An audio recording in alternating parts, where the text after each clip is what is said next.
Hello, faith leaders, and welcome to Breaktime. We are going to a different book besides Proverbs. We have completely finished. If you've been tracking with us, you know that we've been in the book of Proverbs for probably 2.5 years. Long time.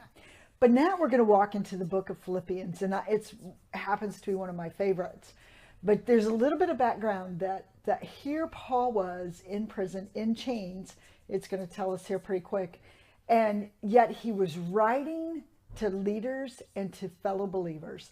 And it's an amazing book that I think we as leaders, faith leaders, have a lot to glean from, a lot to learn from, a lot to experience.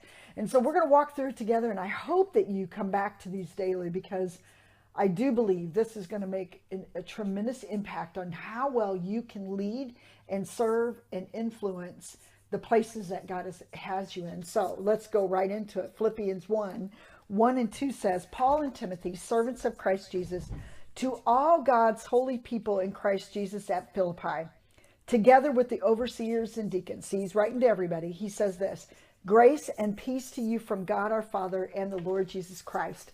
Just the beginning, grace and peace to you. And I sit back and I think about that as a leader.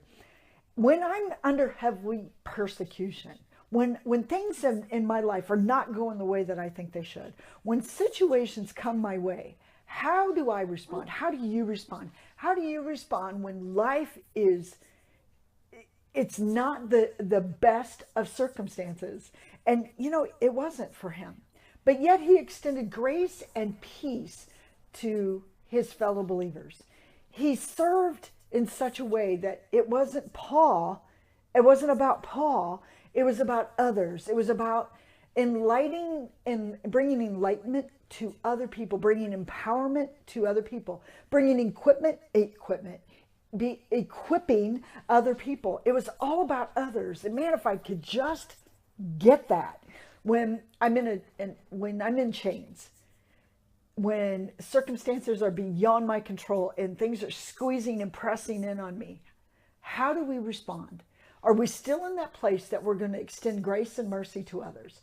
Is it still going to be about other people? Are we going to still show favor to other people? Or are we going to sit back in self-pity, self-doubt? I've been there, all about self. And when we start to get out of self, is when we can start speaking blessings into others. Isn't it interesting too that he offered them peace? He gave them peace as an offering, as a blessing. How does one have peace in the midst of prison? How does one have peace in the midst of chains? How does one have peace in the midst of a horrible situation, circumstances? Leaders. That is the very core of who we are, because Christ is our peace. We can extend peace in those situations because we don't receive peace from them. We receive peace because Christ is in us. Remember that. Speak blessings onto others today, even in the midst of your bad situation, and watch the grace and peace of God flourish.